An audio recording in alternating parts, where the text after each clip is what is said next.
Liz. Hey, Matt. Liz, we are recording on a Monday, and I am so happy to be back in the office. Why? Well, my weekend, at least this weekend, was busy. My significant other is like the Energizer Bunny. It's like go, go, go. The spin and yoga and planting and painting. We stay in the deck and a lot of weeding. And it's great, but it's busy. That is nothing like my weekend, and that sounds terrible. I came up with a strategy to get a quick break in. You want to hear? Sure. So we're going to talk about it today, but the new ChatGPT for Omni, has improved AI vision. We've talked about this on the podcast. So you can take pictures of things and it will tell you what it is. So every now and then I would take pictures of like a plant or a flower or a weed and say, hey, is this a weed? Do we pull this? And then it would take a second for ChatGPT to say, oh, it's a buttercup something or other. And then she would tell me whether or not the AI was correct or incorrect. But it did slow down the pace. That's the lamest break I've ever heard of. All right, I'll work on something better for next week. I'll let you know. All right, sounds good. I'm Matt Mervis. And I'm Liz Radday. And this is ChatEDU, a podcast about AI in K-12 education. In today's episode, That's a Wrap, exploring the fate of custom AI teacher tools, we'll examine the notable release of ChatGPT 4.0, or Omni, for free, and what it means for the fate of customized AI teaching assistants, technically known as wrappers, like Magic School AI, EduAid, School AI, and others. But first, in the news, Matt will unpack a new report from Microsoft that underscores the need for schools to help develop their AI literacy. Liz will examine how AI might create a new class of entrepreneurs called Solopreneurs and the connection between these AI-equipped entrepreneurs and Capstone. Then, Matt will tell us if we're going to get an NSFW button in ChatGPT. Oh, and finally, Liz will explain how half of the top 20 iOS apps in the Apple App Store in the education category are now cameras that can do your homework for you. Then we'll go beneath the surface as we examine OpenAI's most powerful AI model, which will be free to everyone. We'll explore the notable feature set of this version, which includes several things that we talk about quite a bit here on ChatEDU, including AI voice, vision, 3D model creation, custom GPTs, and more. As we unpack this release, we'll also discuss how it will likely take out those iOS apps that Liz is going to talk about in the news and create some important questions about the viability of customized AI teacher tools like Magic School AI, which Liz now has over 2 million users. Wow. And as always, we'll end with a listener question in our chat back segment.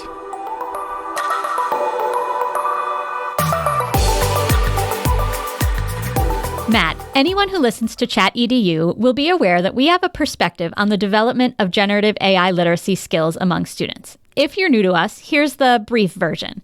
So it's been our contention that while no one put in a request for this, AI literacy has become a de facto skill for post-secondary life in under 2 years.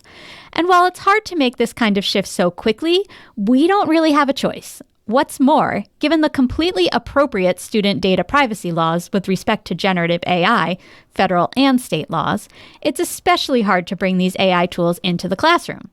So what we're seeing through multiple studies is that students with wealth and means and tech access are using these tools outside of school at a much higher rate than their peers from less advantaged backgrounds, which is widening the tech equity gap that is already deep and persistent in the US and really across the globe. So it seems like we don't have any choice other than to work with the AI companies, our government representatives, and our schools to bring AI into the classroom in a safe, productive, and ethical manner. Yeah, well said. I don't think we have a choice. Liz, I was with a really well-meaning group of educators earlier this spring in a Midwestern state, and the department chair of an unnamed department. Unnamed meaning English. Okay, maybe yes, but I'm completely sympathetic. I mean, ELA and the humanities in general have been kind of the tip of the spear for many of the challenges brought on by ChatGPT and their ilk. Okay, the chair literally rose to his feet, and he said because of the many challenges with AI, and he named each of them, Liz, beautifully: hallucinations, deep fakes, intellectual property theft, energy consumption, so on and so on. And actually, as I think about it, had he listened to ChatEDU episode 9, where we talk about the potential perils of advertising in AI, he could have had another one.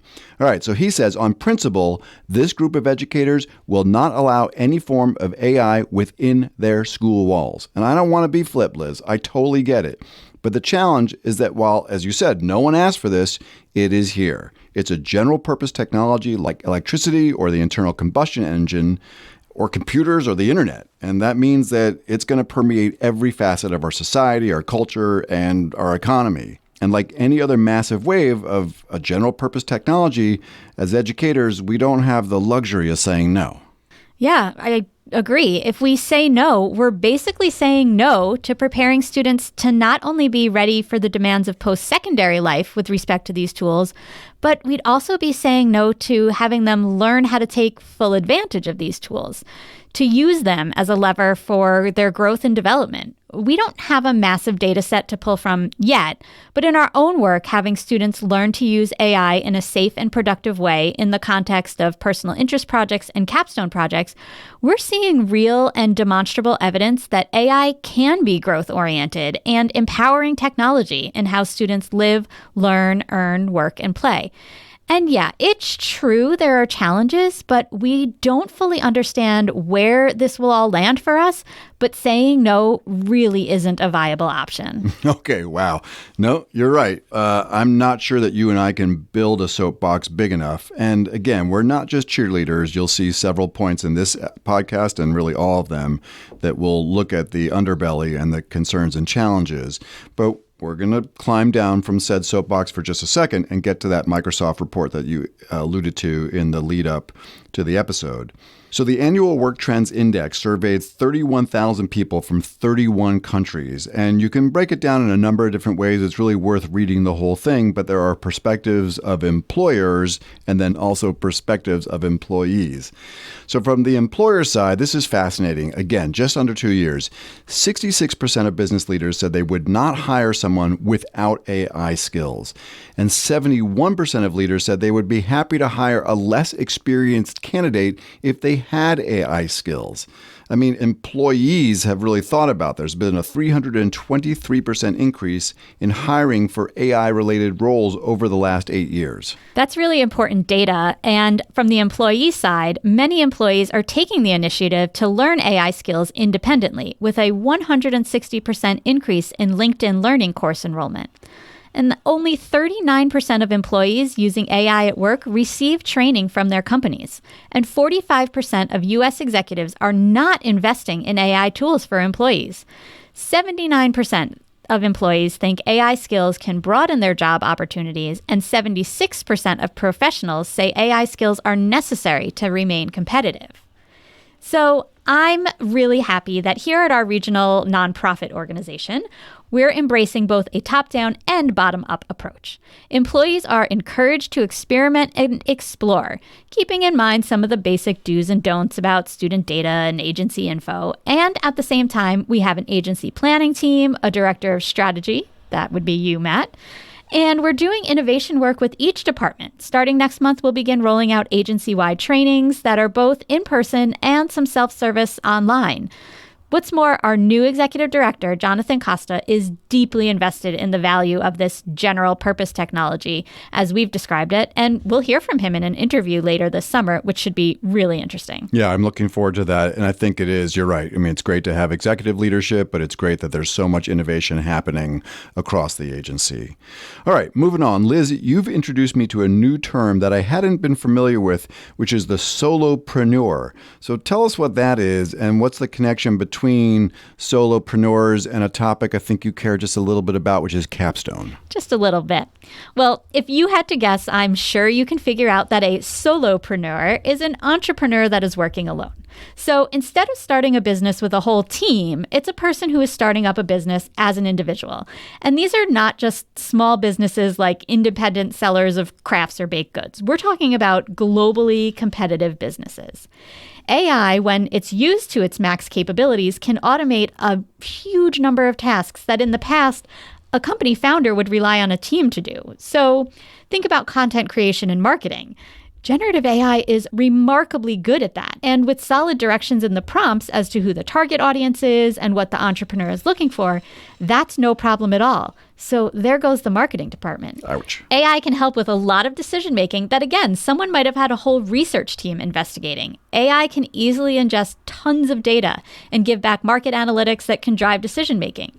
There are even examples of people launching software solutions that have no coding experience. There are so many no-code AI tools that can write software for you. So with a grasp on all the different ways you can use AI, the role of the venture capitalist may be in decline. If solopreneurs can get to launching their products faster and more efficiently, the need for venture capitalist investors may be no more. And the solopreneurs' earnings just go right into their pockets. Wow, you are really like taking out multiple sectors all at one time. Is this a lonely experience? So, no. They are still collaborating with others on their ideas and talking to people. And I can't talk about all of this without talking about Capstone and personal interest projects. So the way solopreneurs are using AI in their businesses is very similar to the way students can learn to use AI on a small, lower risk scale if given the chance to do those projects. So some of the things these entrepreneurs are doing with AI are the same things we ask students to do in Capstone and PIP, personal interest projects. Break down tasks into steps, make a timeline, create an advertising and marketing campaign, help write headlines for blog posts, come up with catchy project titles. Many students do start small businesses or undertake community service projects, and they need to analyze their competition, figure out target markets, how to best capture their attention, and a lot of them even create code. All things that AI can do significantly faster and easier than doing it independently. Yeah, I totally see that connection. It makes a lot of sense. I'm wondering, is this going to be a chapter in the book, like the connection between AI, solopreneurs, and Capstone? Perhaps. I like it. All right, but let's shift gears and have our first not safe for work, NSFW, conversation about AI. Well, we're not going to actually discuss any NSFW content, but this type of content has been curiously absent from the generative AI scene, perhaps with the exception of Elon Musk's Grok AI. Is that going to change? Well, it might. So OpenAI has released a draft of its proposed framework called the model Spec. This is kind of similar to what Anthropic did. They released a thing called their Constitution, which are sort of the guidelines for how folks will interact with prompts, what they will and won't do. The key rules include compliance with laws, protection of privacy, and so far avoiding not safe for work content, as well as information hazards, which I think means deep fakes and misinformation. And while most of these areas are still deal breakers, with some careful unpacking of the model spec, it seemed like there could be adult-themed content on the table. OpenAI acknowledges that there could be some contexts where generating not safe for work content might be acceptable, especially if it's age appropriate, right? Obviously, they're not going to release the gatekeeping. So it seems like there could be like a toggle or a dial for the level of explicitness. And as you can imagine, this has led folks to saying that there will be a blank dial. You can fill in the blank with your own imagination of adult-themed words. This is not my area of expertise. See previous episode references to knitting, basket making, and related fiber arts. In fact, Matt, you wanted me to name my little micro business Fiber Desires, and I just could not do it. But isn't there a long history that connects adult-themed content to the acceleration of various consumer technologies? Ahmed, are we going to get an E rating on this podcast for this little segment?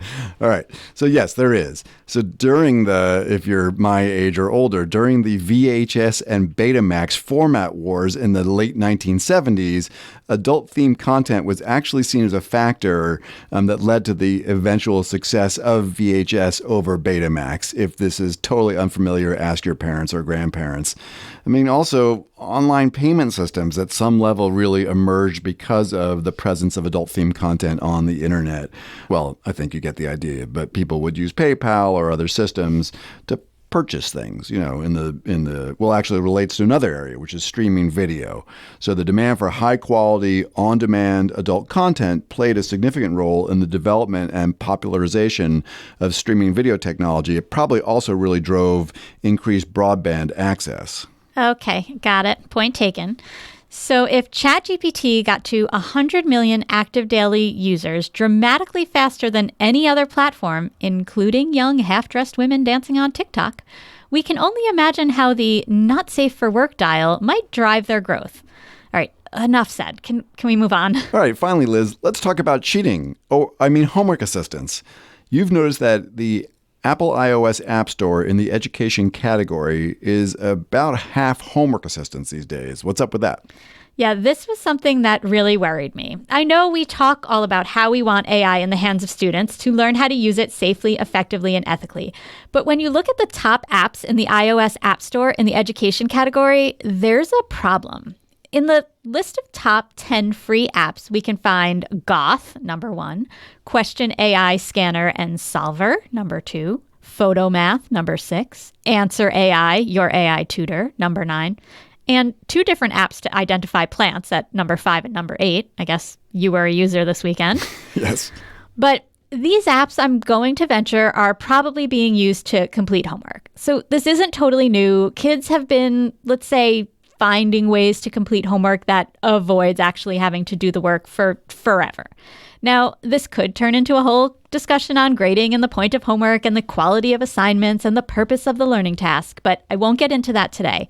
I was just really struck once again by how hard it is to be a teacher in a world where just about anything they want students to practice can be done with an app on a phone in your pocket. Maybe the skill is knowing how to use the apps, thinking critically to make sure the answer is right, and be efficient in doing things with the apps. I mean, to play devil's advocate, one of my favorite quotes from Bill Gates is, "I choose a lazy person to do a hard job because a lazy person will find an easy way to do it." So is a student who's effectively using an app to get through schoolwork undetected the winner here? I don't know. It's really hard. Yeah, in Bill Gates's example, I think we assume that the worker, the employee, has what Justin Reich again calls the useful cognitive skills. Like they're finding a shortcut, but they know how to do it. I like your analysis a lot, but my worry is that if kids are constantly bypassing all the cognitive skills that they need to lay the foundation for work, like what do they know? What can they do? I just think about it in 2 different ways. Like if they have the skills to use the AI to solve the homework problems, maybe they have the problem solving skills that we want them to have. But at the same time, they really need to be able to verify the accuracy of their answers. So they do need content knowledge. It's tricky. We're going to find out. Do you know how? How? When I'm 90 and you're, like 70, 75, I'm going to send you a little text message or, I don't know, a mental telepathic AI message that says, "Liz, they just cut off my Social Security because these damn kids weren't able to do their jobs." Yeah, that could be what happens. Okay, it's time to go beneath the surface and unpack a pretty wild announcement from OpenAI last week. And while we won't dig into it this week, it's also fair to say that Google made some pretty big news at their annual Google I/O Developer Conference. In fact, the OpenAI announcement made by Mira Murati was timed specifically to try and upstage Google. Sometimes these folks really bring their middle school A game to the corporate strategy. But I guess that's easy for us to say from our nonprofit perspective. Yes, that is funny and true.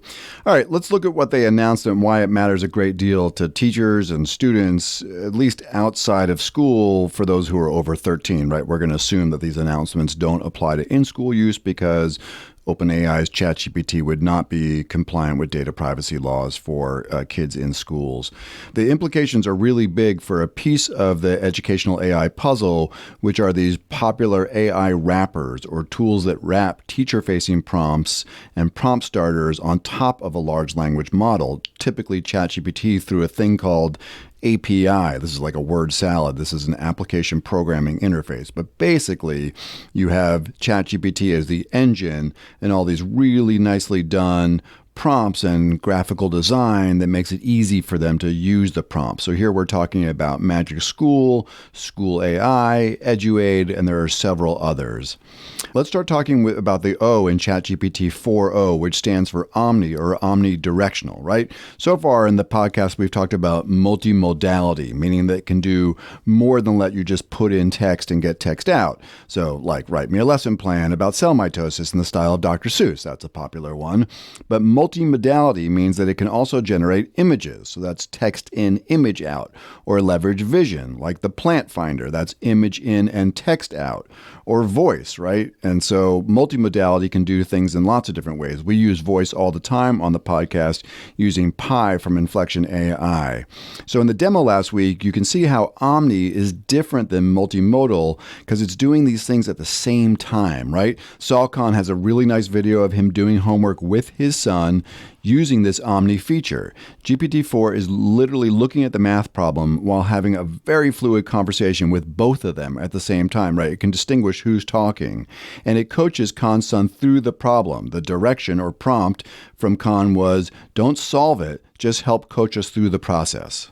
Wait, but isn't that basically the paid service Khan Academy built? Yeah, totally. Although it doesn't have rostering and reporting and analytics, but that's a theme here. And it's been a theme with all these new releases. These large tech companies and AI companies develop some cool tech, and then other folks build up around their platform. And then when there's a new release, the big guys say, oh, sorry, and they take out the little guys. I mean, you'll remember the iPhone store in the early days, right? One of the most popular first apps was the flashlight. Like everybody had a flashlight app. And like, ooh, my flashlight app. And they just made the flashlight part of iOS, and then bye-bye all the flashlight apps. Huh.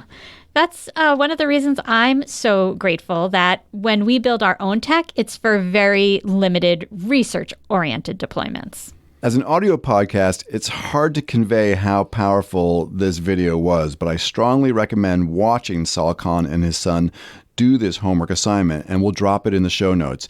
And to be clear, we're not suggesting that this is a teacher replacement. You know, on a separate whole podcast, Liz and I can talk for hours about how we think AI tutors can be a really good complement, building useful skills for kids, and then having teachers actually do more applied project-based learning in the classroom.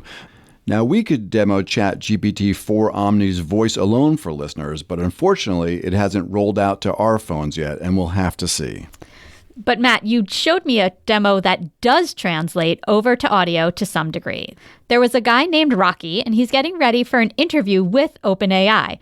What you get from this clip is that combination of vision and voice together. ChatGPT will talk about his hair and then later a fashion choice he makes when he puts on a hat. So you know that the camera is being used as well. Yeah, and you also get this slightly eerie feeling about the voice itself.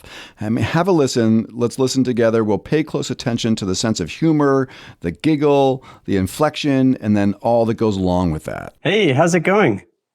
Hey, Rocky. I'm doing great. How about you? I'm awesome. Listen, I got some huge news. Oh, do tell. I'm all ears. Well, in a few minutes, I'm going to be interviewing at OpenAI. Have you heard of them? OpenAI? Huh? Sounds vaguely familiar.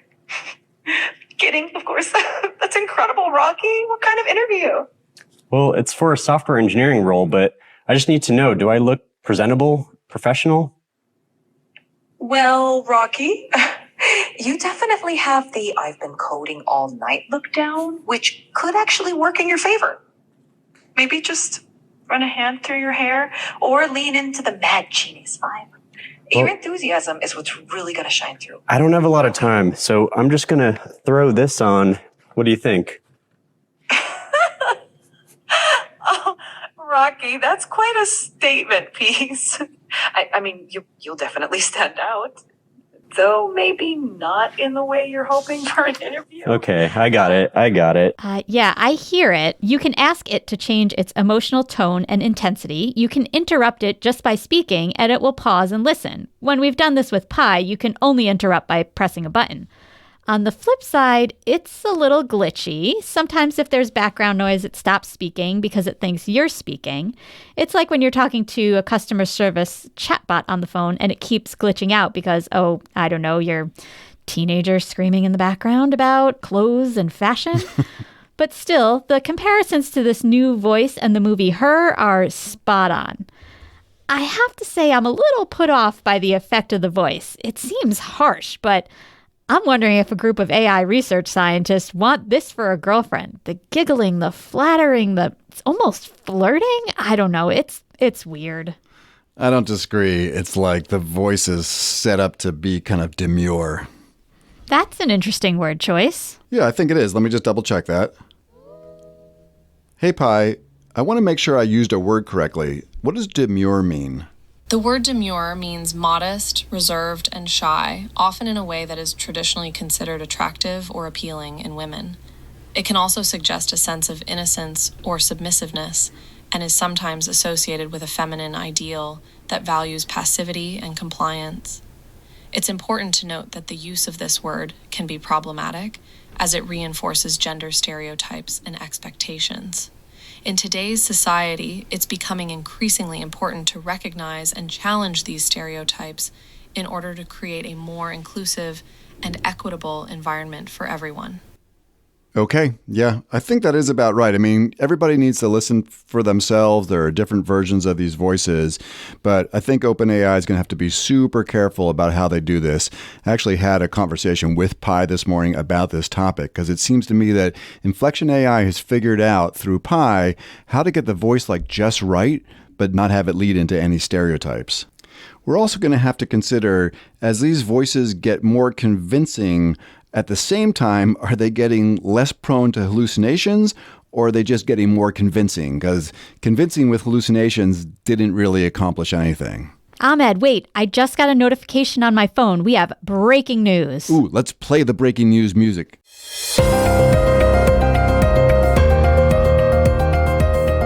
So here's the breaking news. OpenAI just announced that they paused the voice Sky because over the weekend there were all kinds of comments and complaints that it sounded too much like Scarlett Johansson. Yep, they claim that it wasn't Scarlett Johansson, but that's not what the internet said. All right, there's another interesting aspect of voice, Liz. It's the ability for real-time translation. I was with a group of multi-language learner teachers a few days ago, and we were exploring what this looked like with Pi. In general, we keep finding that the language translation is strong at the word level, right? But that the accents and pronunciation are rough. We actually heard this, funny enough, in our last episode when you tried to talk about making chicken with blue. Ugh, stop. That was so embarrassing. Well, it's all going to get better. I mean, not the chicken with blue, but the voices and the accents. So there is this lag, though, with Pi and the current ChatGPT voice function, which takes away from the fluidity of the translation. Mira Marati, who led this announcement for their spring announcement, is Italian. She did a really interesting demo with real-time translation in Italian. And by the way, they can do this in over 50 languages. It sounded something like this. Hey, ChatGPT, how are you? I'm doing fantastic. Thanks for asking. How about you? How's your day going? I'm doing great. So I would like you to function as a translator. I have a friend here who only speaks Italian, and I only speak English. And every time you hear English, I want you to translate it to Italian. And if you hear Italian, I want you to translate it back to English. Is that good? Perfetto. Mark, io mi chiedo se le balene potessero parlare, cosa ci direbbero? Mike, she wonders if whales could talk, what would they tell us? They might ask, how do we solve linear equations? Potrebbero chiederci come risolviamo le equazioni lineari. Sicuramente sì. Certainly, yes. Great. Looks like it works. Now, mind you, we haven't seen this on our respective phones yet. Again, I mean, maybe it will be out by the time this thing goes live on Friday, but we're relying on the authenticity of these demos. But they were live, so I'm assuming that they're solid. Okay, so lifelike voice real-time translation plus omnimodality, or the ability to seamlessly integrate vision, voice, photos, and text. I mean, I'm glad that we've been laying the groundwork for these topics on the podcast, as I suspect that these types of topics are going to take up more mind share as we imagine a future with AI. But I don't know, like they say in the Ginsu ads, there's more. So you get GPT-4 with improved image generation. It's much faster and it's good with the words. I don't know if you've noticed this, but if you try to have an AI image generator use words, they're not accurate. We've used ideogram. I know you like ideogram for this purpose. But for teachers building AI images, they need to have the words pair correctly in English or any other language. So this is getting much better.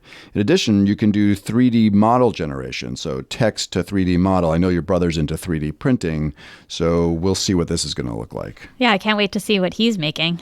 So, Matt, now that you sound like the Ginsu ad, what's the catch? It was $20, so is it now available for the incredibly low price of $19.99? Well, actually lower. $9.99? Even lower, as in free. Interesting. I mean, we just did a whole episode, Micro Update, Major Menace, making the point that free likely implies advertising-based, and we've all learned the perils of that kind of free from social media. Yeah, I totally get it. I mean, we made the point that when folks pay for the product, like a subscription, it's far more likely that the AI will align to the user's goals and interests. And you can only take Sam Altman for his word, but he said, and I quote, "I'm very proud that we've made the best model in the world available for free in ChatGPT without ads or anything like this. We are a business and we'll find plenty of things to charge for, and that will help us provide free, outstanding AI service to hopefully billions of people." Well, do you buy it? Is that possible? I mean, I'm not a business person, but if you listen to enough interviews with him, you get the sense that they truly believe they are on this mission to build artificial general intelligence when the AI can do anything that a person can do, and that when they achieve that, money will fall from the skies.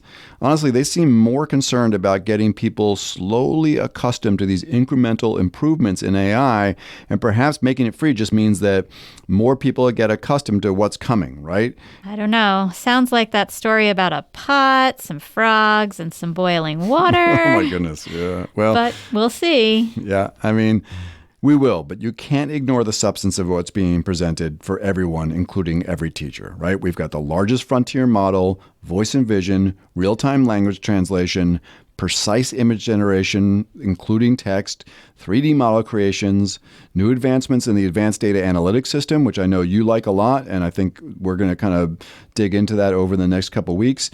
And then custom GPTs, I mean, we haven't even talked about that, right? But they're now free to everybody, which means you can share them with everybody. When it was $20, you had to have a $20 subscription, and I did too, in order to share a GPT. Now a teacher can build one and share it with anybody. And there could be a catch. I was working with a district leadership team on Friday last week, and some of them actually had early access to 4 Omni, and as they kept prompting, they were hitting a paywall. I think it clocks out at a certain number of requests in every 3 hours. So we'll have to see where it goes. But, we're presenting this as if it's a web platform alone, right? It's just like, I go to the internet, I open up my browser, and I interact with that. But that's not true. We're actually talking about a robust web platform as well as a mobile app. So the web platform can do text and images and 3D models and advanced data analytics, and then the phone can do voice and vision and the like. All right, I get it. You're clear. This is a big deal. In our opening, you implied this release creates a problem for 2 existing categories of AI education tools. First are the apps I covered in our news section to help kids do their homework.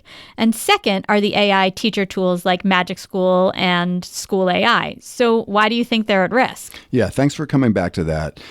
So for the kids, it's vision, right? GPT-4o is really the best-in-class model when it comes to taking a picture and having the AI do some analysis or solve a problem, which is really what all these apps in the App Store are doing. So if you put Goth or Photomath next to GPT-4 Omni, they're not going to hold a candle. I'm not saying this is a good thing. I don't want students to have more powerful ways to bypass learning, but it's just a fact. The second is more nuanced. There's no doubt that platforms like Magic School and School AI add value to teachers. So please don't get us wrong. Especially for K-8 teachers, these tools have been so helpful providing on-ramps.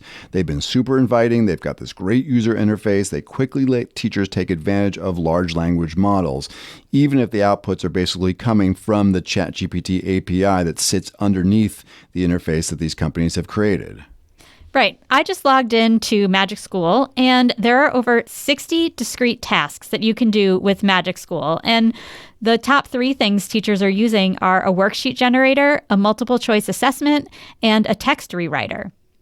So the only issue I see here is that it's a transaction, not a conversation. I click the drop down for the grade, I put in a standard, I put in a brief description, and the magic happens. And it's not designed to have teachers do the back and forth conversation with initial prompting that we know for now are the heart of what it means to be impactful with an AI chatbot. It will regenerate things, but it's definitely not as conversational. And it feels more K-5 oriented, but that's just an aesthetic thing. The larger issue is whether or not these tools help teachers build their core prompting literacy. I mean, Ask Jeeves was great because it simplified search, but in the long run, folks just needed to get better at working the single box on the Google homepage, right? Did you know that Ask Jeeves is still around, by the way? Had no idea. Yeah, it's ask.com. Oh, okay. These are excellent points, Liz, and it's not a binary thing. But if you put ChatGPT 4 Omni on one side of the equation for free, and then the idea of paying for Magic School or School AI or EduAid on the other, it will be important to really take a moment to think about the value proposition to teachers and what makes more sense. And this is without even talking about Google, right? All the product innovation from OpenAI is really to try to keep ahead of Google. When the day's done, Google's got all the power. They can do all the same Gen AI stuff, but they have docs and email and sheets and slides. I mean, at some point, schools will be comparing the paid version of Gemini with the latest and greatest technology versus a paid wrapper that could be a model or 2 behind. And hey, maybe both make sense, but I think it's important to think critically given the persistent shortage of time and money that all schools and teachers live with every single day. Well, Matt, you won't be surprised, but for me, perhaps the biggest part of this whole equation is equity. As you've illustrated, there is a considerable difference between what was the free version of ChatGPT 3.5 and the paid version of ChatGPT 4. And up until this announcement, teachers, students over 13, and college kids that could not afford the $20 a month were simply disadvantaged by a measurable amount. What I love here, assuming it pans out as OpenAI has described, is that now everyone, irrespective of money, gets access to the best model. So, end of story. Agreed. Okay, let's do our recommendations for schools when it comes to custom teacher-facing tools versus the big frontier models, in this case, ChatGPT for free. The first has to do with the topic we come back to quite a bit, which is an AI planning team. This is a great opportunity for members of the planning team to chart out the value proposition of the various options. Second, consider differentiating the tool set. It might make sense to use a custom designed teacher tool at the K-5 level, but one of the open large language models for middle and high school teachers could be more effective for them. And finally, third, be super clear about the difference between teacher and student tools. Whereas there is some flexibility on the teacher side, right? On the student side, there is not. Though I'd be curious to see what Google Classroom looks like in 18 to 24 months. But right now, general consumer-facing tools like Gemini, ChatGPT, and Microsoft's Copilot are not student data compliant at the federal or state level. For students, an educational wrapper that does not include student interactions in the training data and allows for visibility of student chats by teachers is critical. Agreed.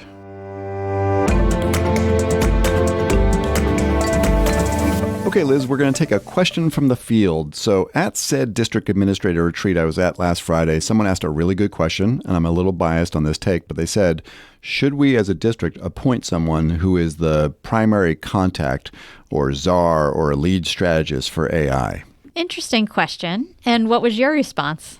Well, as the director of AI strategy at Advance, it's hard to say no, although I've had a dream for a long time. I was a tech director a while back, and I've always felt that some of these key roles, director of technology, director of curriculum and instruction, at some level, director of innovation, I mean, I'd love to see all three of those people, basically have that core skill. I don't know, someday there might even be a single entity that represents technology, curriculum, innovation, AI.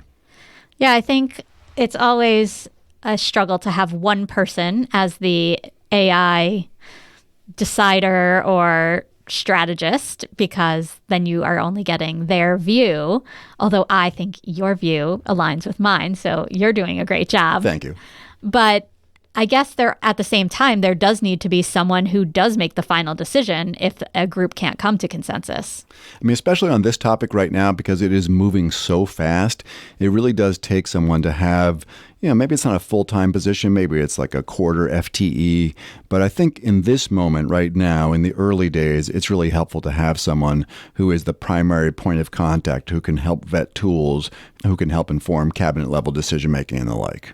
Yeah, I think that's definitely been the approach you've taken because you are doing so much reading and so much watching and listening and viewing of all these different AI tools, and somebody's kind of got to play that role. Got to mind the shop. All right, let's see what Pi thinks. Hey, Pi, I'm wondering, do you think that school districts should have a primary point person or lead for AI in education right now? Yes, I think it's a great idea for school districts to designate a primary point person or lead for AI in education. As AI technology continues to evolve and become more integrated into various aspects of society, it's essential for educational institutions to stay informed and proactive in their approach to AI. Having a dedicated AI lead within a school district can help ensure that educators have access to the latest information, resources, and support when it comes to using AI in the classroom. This person could be responsible for evaluating AI tools and products, providing training and guidance to teachers, and advocating for responsible and ethical use of AI in education. Ultimately, having a designated AI lead can help school districts stay ahead of the curve and better prepare students for a future in which AI is increasingly prevalent. Okay, cool. Pi says I should keep my job, which is great. Always good news. You don't know this, but behind the surface, I typed in the first part of that prompt and said, "You are a wise AI strategist, and I'd like to keep my job. So please answer the following question appropriately." That sounds like you. Yeah, doesn't it? All right, Matt, it was great to podcast on a Monday. So fun to be back in here, and I'm glad you're getting a little break from all the work at home. Thank you. Me too. Next week in the U.S., it's Memorial Day, so we'll be dropping our first short stack, a shortened podcast episode. We'll do more of these over the summer, and we're excited to try out this new format as we try to sneak in a little R&R with our ChatEDU listeners. And of course, don't forget to rate, review, and subscribe. Nice. Liz, roll the credits. ChatEDU is recorded, edited, and produced by Ahmed Malik, whose dedication and expertise bring our discussions to life. ChatEDU's executive producer is Cameron Audia. Additionally, we are grateful for the support of our colleague Gary Robinson. Gary is the ChatEDU Design and Outreach Ginsu Knife, and we appreciate his time and talents. And of course, a big ChatEDU shout out to our fearless leader and incoming executive director, Jonathan Costa, for inspiring the pod. Finally, a heartfelt thank you to our listeners for joining us on this journey exploring the thoughtful and innovative integration of AI in education. See you next time. Bye. Hello, everyone. My name is Jonathan Costa, and I am the Executive Director at EdAdvance. On behalf of Matt and Liz and our entire agency, I want to thank you for listening to our ChatEDU podcast. We will be dropping episodes weekly for the rest of this school year, and then we will go to a special AI news breaking news schedule for the summer, looking for in-depth episodes to return in the fall of 24, along with a community of practice and a new micro-credential as well. Take care, and thanks again, and tell your friends about ChatEDU.